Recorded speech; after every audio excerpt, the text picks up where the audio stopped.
Creating a CRM system in Excel is a practical way to organize and track customer interactions, especially for small businesses or freelancers. Here's how to build one step by step. Open Excel and create a new workbook.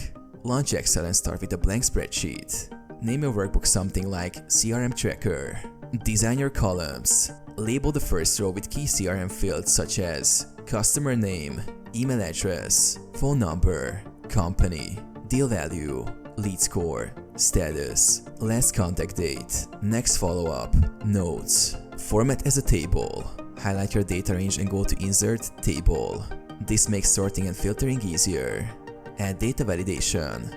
Use data validation under the Data tab to create drop-down lists for columns like status or lead source. Apply conditional formatting. Highlight upcoming or overdue follow-ups by using conditional formatting on the next follow-up column.